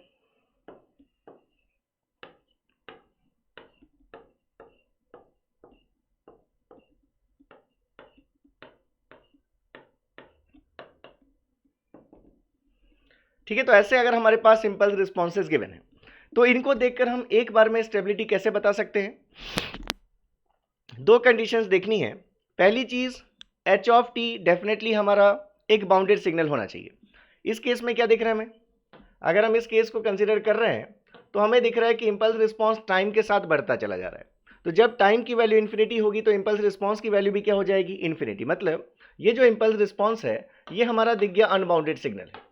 जैसे ही अनबाउंडेड सिग्नल आ गया बाकी कुछ देखने की जरूरत ही नहीं है, सिस्टम कैसा होगा, अनस्टेबल होगा। यहां पर भी आपको दिख रहा है एच ऑफ टी कैसा आपका अनबाउंडेड सिग्नल है। अनबाउंडेड सिग्नल है मतलब डेफिनेटली जो सिस्टम होगा वो अनस्टेबल सिस्टम होगा। यहां इंपल्स रिस्पॉन्स इसके लिए बहुत इंपॉर्टेंट है। कितने स्टूडेंट इस इंपल्स रिस्पॉन्स के लिए स्टेबिलिटी को समझ पा रहे हैं? ये जो हमारा इंपल्स रिस्पॉन्स है एच ऑफ टी ये हमारा बाउंडेड है, ये हमारा बाउंडेड है। लेकिन अगर हम देखें limit t tending to infinity h of t की वैल्यू, तो ये हमें दिख रहा है कि अगर ये स्टेप फंक्शन है ut, ये हमारा h ऑफ t का स्टेप फंक्शन ut, तो इसकी value t tending to infinity पर भी क्या होगी, 1 ही रहेगी। तो अगर t टेंडिंग टू इन्फिनिटी पर हमारे फंक्शन इंपल्स रिस्पॉन्स की वैल्यू अगर 0 नहीं हो रही, अगर 0 के अलावा कुछ भी है फाइनाइट वैल्यू, इसका मतलब ये सिस्टम एब्सोल्युटली स्टेबल नहीं होगा। तो आप यहाँ पर मार्जिनली स्टेबल की तो बात करते नहीं। अगर हम यहीं पर मार्जिनली स्टेबल कहना चाहते तो कह सकते थे, लेकिन हमें स्टेबल या अनस्टेबल की बात हम यहां पर करेंगे तो ये सिस्टम भी हमारा क्या होगा, अनस्टेबल होगा। अब इसका मैं यहां पर थोड़ा सा और डिस्कशन करूंगा। तो हमने क्या देखा कि भले ही इंपल्स रिस्पॉन्स बाउंडेड सिग्नल था जिसकी वैल्यू कभी इनफाइनाइट नहीं हो रही, लेकिन अगर इस सिस्टम को एब्सोल्युटली स्टेबल होना था तो इस इंपल्स रिस्पॉन्स की value t tending to infinity पर और माइनस इन्फिनिटी पर 0 होनी ही चाहिए। माइनस इन्फिनिटी पर तो 0 दिख रहा है, लेकिन प्लस इन्फिनिटी पर वैल्यू 0 नहीं हो रही है, इसलिए सिस्टम कैसा हमारा अनस्टेबल सिस्टम है। ऐसे ही आप अगर इसको देखें, अब ये दिख रहा है आपको कि एक बाउंडेड सिग्नल भी है, ये एक बाउंडेड सिग्नल भी है, और इसकी वैल्यू अगर हम देख रहे हैं तो limit t tending to plus minus infinity दोनों जगहों पर ही h ऑफ t की वैल्यू कितनी है, आपको 0 भी दिख रही है। ये तो 0 दिख ही रही है और ये दिख रहा है टाइम के साथ रिड्यूस होती जा रही है, फाइनली 0 हो जाएगी। तो ये सिस्टम कैसा होगा, ये एक स्टेबल सिस्टम होगा। ये सिस्टम कैसा होगा, ये एक बाउंडेड सिग्नल है, फाइनाइट एरिया का सिग्नल है, दिख रहा है आपको, और इसकी वैल्यू प्लस या माइनस इन्फिनिटी पर 0 है। तो ये सिस्टम कैसा होगा, ये एक स्टेबल सिस्टम होगा।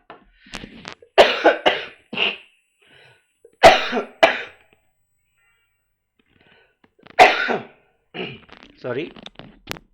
सिमिलरली डिस्क्रीट टाइम का केस है आपके पास, इंपल्स रिस्पॉन्स आपके पास फाइनाइट ड्यूरेशन का इंपल्स रिस्पॉन्स है और सभी वैल्यूज फाइनाइट है, n tending to plus minus infinity पर इंपल्स रिस्पॉन्स की वैल्यू 0 है और बाउंडेड सिग्नल है। तो ये सिस्टम एक स्टेबल सिस्टम होगा। ये इंपल्स रिस्पॉन्स जिस सिस्टम को रिप्रेजेंट कर रहा होगा वो एक स्टेबल सिस्टम होगा। इस इंपल्स रिस्पॉन्स को भी देखें अगर हम h ऑफ n, तो इससे फर्क नहीं पड़ता कि इंपल्स रिस्पॉन्स फाइनाइट ड्यूरेशन के लिए एग्जिस्ट कर रहा है या इनफाइनाइट ड्यूरेशन के लिए एग्जिस्ट कर रहा है। भले ही वो इनफाइनाइट ड्यूरेशन के लिए एग्जिस्ट करे, नो प्रॉब्लम, लेकिन उस सिग्नल की वैल्यू कभी भी इनफाइनाइट नहीं होनी चाहिए और n टेंडिंग टू प्लस या माइनस इन्फिनिटी पर वैल्यू हमारी 0 हो जानी चाहिए। जैसे अगर आप ये सिग्नल देखें तो ये आपको दिख रहा है it is a to the power mod of n का ग्राफ है। मतलब आप अगर कोई a की वैल्यू मैग्नीट्यूड ऑफ a अगर आपका लेस देन 1 है, उसके लिए अगर आप a to the power mod of n लेंगे तो इस टाइप की आपको वैल्यू दिखेगी। तो यहाँ पर भी आपको दिख रहा है कि भले ही ये इंपल्स रिस्पॉन्स इन्फिनिटी ड्यूरेशन के लिए एग्जिस्ट कर रहा है, लेकिन इसमें कभी भी वैल्यू फाइनाइट ही हमेशा, कभी इनफाइनाइट नहीं हुई इसकी वैल्यू, और n टेंडिंग टू प्लस या माइनस इन्फिनिटी पर जाते जाते वैल्यू डिक्रीज करते करते हमेशा 0 हो जाएगी। तो ये सिस्टम भी कैसा होगा, ये एक स्टेबल सिस्टम होगा। ये सिस्टम भी क्या होगा, हमारा एक स्टेबल सिस्टम होगा। तो अब आप causality, static dynamic, stable unstable, ये 3 बिहेवियर्स इंपल्स रिस्पॉन्स को देखते ही आइडेंटिफाई कर लेंगे। ठीक है, आपको इंपॉर्टेंटली क्या समझना है? इंपॉर्टेंटली आपको यह समझना है कि अगर हम कभी बात करते हैं, जैसे आप अगर स्टेबिलिटी की बात करते हैं, तो आपके लिए इंपॉर्टेंट है ये, इसको आप हमेशा ध्यान रखिएगा। इंपॉर्टेंट, यहां पर मैं अलग से इसको लिख रहा हूं इसलिए क्योंकि ये बहुत सारे स्टूडेंट्स इसमें गलतियां करते हैं। फॉर एन स्टेबल सिस्टम, अगर हम लिखे कि output of any LTI system for any bounded input is UT, then that system is stable, या मे बी स्टेबल लिख देते क्योंकि सिर्फ एक ही बाउंडेड इनपुट के लिए हम लिख रहे हैं, then that system may be stable. देखिए पहला स्टेटमेंट लिखा हमने, ये फर्स्ट स्टेटमेंट, इसको समझते हैं पहले। अगर आउटपुट है किसी LTI सिस्टम का या किसी भी सिस्टम का आउटपुट, अगर एक बाउंडेड इनपुट के लिए क्या है, अगर क्या है UT है, UT सिग्नल को आप जानते हैं, ये आपका सिग्नल है UT, ठीक है, T के रिस्पेक्ट में ये हमारा सिग्नल है UT, जिसकी वैल्यू 1 होती है 0 से इन्फिनिटी तक। ये सिग्नल अपने आप में कैसा सिग्नल है? ये सिग्नल अपने आप में एक बाउंडेड सिग्नल है, ये सिग्नल अपने आप में एक बाउंडेड सिग्नल है, ठीक है। तो अगर हमारे किसी बाउंडेड इनपुट के लिए अगर हमारे सिस्टम का आउटपुट क्या आता है UT, मतलब ये भी बाउंडेड है, तो आप कहेंगे कि यहां पर क्या हो रहा है, यहां पर बाउंडेड इनपुट प्रोड्यूस कर रहा है बाउंडेड आउटपुट, इसलिए आपने कहा कि ये सिस्टम क्या हो सकता है, मे be stable. May be word इसलिए यूज किया क्योंकि ऐसा जरूरी नहीं एक बाउंडेड इनपुट के लिए आउटपुट बाउंडेड है तो सभी बाउंडेड इनपुट के लिए बाउंडेड होगा, ऐसा नहीं है, लेकिन इस रिलेशन को देखकर हम कह सकते हैं कि सिस्टम में भी स्टेबल। बाउंडेड इनपुट के लिए आउटपुट UT है जो कि एक बाउंडेड सिग्नल है, तो bounded input bounded output produce कर रहा है, इसलिए सिस्टम क्या होगा, स्टेबल हो सकता है। लेकिन यहां पर अब मैं लिख रहा हूं सेकंड पॉइंट जो कि हमारे लिए इंपॉर्टेंट है, that is if impulse response of any LTI system is UT, then that system is not stable। क्यों लिखा हमने? अगर इंपल्स रिस्पॉन्स किसी भी दूसरे बाउंडेड इनपुट के लिए आउटपुट अगर UT है तो सिस्टम स्टेबल है, लेकिन अगर इंपल्स इनपुट के लिए आउटपुट हमारा UT है तो वो सिस्टम स्टेबल नहीं होगा। क्यों नहीं होगा? क्योंकि ये जो सिग्नल आप लिख रहे हैं UT, इस UT में आपने कहा कि ये सिग्नल बाउंडेड है, no problem, absolutely correct, this signal is bounded, इसमें कोई डाउट नहीं है, ये हमारा सिग्नल बाउंडेड है। लेकिन हमारे पास कंडीशन ये है कि जरूरी नहीं कि सभी बाउंडेड सिग्नल्स एब्सोल्युटली इंटीग्रेबल भी हों, सभी एब्सोल्युटली इंटीग्रेबल सिग्नल्स बाउंडेड होने ही चाहिए, एब्सोल्युटली फैक्ट, ये हमारा बिल्कुल करेक्ट है, लेकिन सभी बाउंडेड सिग्नल्स एब्सोल्युटली इंटीग्रेबल हो जाएं ऐसा जरूरी नहीं है। जैसे UT सिग्नल आपने देखा, ये एब्सोल्युटली इंटीग्रेबल इसलिए नहीं होता क्योंकि इसकी value T tending to infinity पर 0 नहीं हो रही है। अब यहीं पर अगर हम एक बाउंडेड सिग्नल लेते e⁻⁻t UT, तो उसकी वैल्यू रिड्यूस होते हुए T इक्वल्स टू इन्फिनिटी पर 0 भी हो गई, तो वो बाउंडेड सिग्नल एक एब्सोल्युटली इंटीग्रेबल सिग्नल भी है। लेकिन ये सिग्नल UT बाउंडेड तो है बट नॉट एब्सोल्युटली इंटीग्रेबल, तो क्योंकि ये एब्सोल्युटली इंटीग्रेबल नहीं है और इंपल्स रिस्पॉन्स के लिए, स्टेबिलिटी के लिए इंपल्स रिस्पॉन्स का सिर्फ बाउंडेड होना काफी नहीं है, उसके एब्सोल्युटली इंटीग्रेबल होना भी जरूरी है। इसलिए अगर किसी दूसरे बाउंडेड इनपुट के लिए आउटपुट UT है तब तो वो सिस्टम स्टेबल हो सकता है, लेकिन अगर इंपल्स इनपुट के लिए आउटपुट आपका UT आया, मतलब अगर आपका इंपल्स रिस्पॉन्स UT आया, तो वो सिस्टम स्टेबल नहीं होगा, क्योंकि इंपल्स रिस्पॉन्स बाउंडेड तो होगा उस केस में, लेकिन इंपल्स रिस्पॉन्स आपका एब्सोल्युटली इंटीग्रेबल नहीं होगा, तो आप कहेंगे कि वो सिस्टम कैसा है हमारा, that is not a stable system. तो LTI सिस्टम की स्टेबिलिटी पर हम कुछ क्वेश्चंस करेंगे। अब आज के सेशन में, क्योंकि मुझे लगता है कि ऑलरेडी हम 1 आवर के सेशन अबाउट हमारा हो गया होगा, तो आज इस टॉपिक के में कन्वोल्यूशन लिखा था, लेकिन क्योंकि हम जिस सिस्टम के लिए आउटपुट के लिए प्रोसीजर हम यूज करने वाले कन्वोल्यूशन, एक बार हमें पहले उस सिस्टम की थोड़ी बहुत बेसिक डेफिनेशंस, बेसिक आइडिया हमारा लेना जरूरी था, इसलिए मैंने आज आपके साथ LTI सिस्टम्स डिस्कस किया पहले इस सेशन में। तो अब इस सेशन को मैं आज यहीं तक रखूंगा, जो नेक्स्ट सेशन होगा हमारा, उसमें अब हम आएंगे कि हम LTI सिस्टम्स के लिए अगर हमें इंपल्स रिस्पॉन्स पता है तो कैसे हम उस सिस्टम के लिए दूसरे किसी भी इनपुट के लिए आउटपुट बता सकते हैं, कन्वोल्यूशन कैसे वर्क करता है ये आपको समझ में आएगा, और बिल्कुल आपकी क्लियर अंडरस्टैंडिंग रहेगी कि कैसे एलटीआई सिस्टम को देखते ही उससे रिलेटेड कुछ भी प्रॉब्लम आए, ये मेरी आपको एश्योरेंस है। आपको अगर आप यहाँ पर जितने क्वेश्चंस हम करते हैं अगर आप उनको ध्यान से करें तो आपको इस अराउंड के क्वेश्चंस बिल्कुल भी नहीं छूटेंगे, और ये आप समझ सकते हैं कि 80% केसेस में जो आपके जो क्वेश्चंस आएंगे वो एलटीआई सिस्टम्स पर ही बेस्ड होंगे, चाहे आउटपुट निकालना हो या दूसरी कोई भी चीज़ें पूछी गई हो, मोस्टली जो क्वेश्चंस आते हैं आपके वो एलटीआई सिस्टम पर बेस्ड होते हैं। तो इतना जो हमारा डिस्कशन था, हमारे लिए इस डिस्कशन में हमने ये देखा कि इम्पल्स रिस्पॉन्स हमारा क्या है, response of LTI system for impulse input है। सिर्फ इम्पल्स रिस्पॉन्स आप एलटीआई सिस्टम्स के लिए फाइंड करते हैं, तो कभी भी अगर इम्पल्स रिस्पॉन्स दे करके कुछ प्रॉपर्टीज पूछी जाए तो उसमें लीनियरिटी और टाइम इनवेरिएंसी तो आपको चेक ही नहीं करना, आपको लिख देना है कि as the impulse response is given which is possible only for LTI systems, so the given system is what LTI, मतलब लीनियर भी होगा टाइम इनवेरिएंट भी होगा। अब उसके बाद हमने देखा कि इम्पल्स रिस्पॉन्स अपने आप में एक सिग्नल है, अगर वो सिग्नल हमारा कॉजल है तो सिस्टम जिस सिस्टम को रिप्रेजेंट कर रहा होगा वो सिस्टम कॉजल होगा, अगर वो सिग्नल हमारा एब्सोल्युटली इंटीग्रेबल है तो वो सिस्टम हमारा एब्सोल्युटली इंटीग्रेबल होगा, मतलब एब्सोल्युटली स्टेबल होगा। अब जब ट्रांसफॉर्म में जाएंगे, जैसे कल किसी ने क्वेश्चन पूछा भी था कि आरओसी के थ्रू बता सकते हैं नहीं सर, तो अब यहां से आपको समझ में आ रहा होगा कि अगर आपने यहां पर लिखा कि if h of t is absolutely integrable, is absolutely integrable, तो इसका इफेक्ट ये होगा कि इसका जो इम्पल्स, इसका अगर आप ट्रांसफॉर्म लेंगे देन इसका जो ट्रांसफॉर्म होगा h of s, तो आप लिखेंगे देन इसका अगर हम कहें ट्रांसफॉर्म है h of s, ठीक है, देन ROC of h of s must be including the J omega axis. ये चीज आपको ध्यान रखनी है। सिमिलरली मतलब क्योंकि आपके z ट्रांसफॉर्म लैप्लास ट्रांसफॉर्म की प्रॉपर्टी में ऐसा कि अगर आपका कोई सिग्नल एब्सोल्युटली इंटीग्रेबल होगा तो उस सिग्नल के ट्रांसफॉर्म की आरओसी डेफिनेटली क्या इंक्लूड करेगी, जे ओमेगा एक्सिस को इंक्लूड करेगी। मतलब अगर कोई ट्रांसफॉर्म की आरओसी जे ओमेगा एक्सिस को इंक्लूड करती है तो इसका कंक्लूजन ये है कि उसका जो इन्वर्स सिग्नल होगा एब्सोल्युटली क्या होगा, इंटीग्रेबल होगा। तो यहां से भी हम स्टेबिलिटी डिफाइन कर सकते हैं, जैसे अभी हमने time domain result h of t को देखकर सारी चीजें बता दी कि सिस्टम स्टैटिक होगा या नहीं, डायनेमिक होगा या कॉजल होगा या नहीं, या स्टेबल होगा या नहीं। बिल्कुल ऐसे ही हम उसका frequency domain h of s मतलब ट्रांसफर फंक्शन को देखकर भी हम ये सभी चीजें प्रेडिक्ट कर सकते हैं कि सिस्टम कॉजल होगा या नहीं, सिस्टम स्टेबल होगा या नहीं।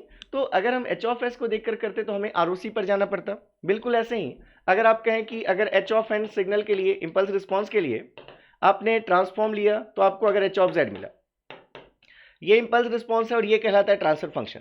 तो अगर आपका सिस्टम स्टेबल होगा, if the system is stable, if the system is will be stable then ROC of h of z must be including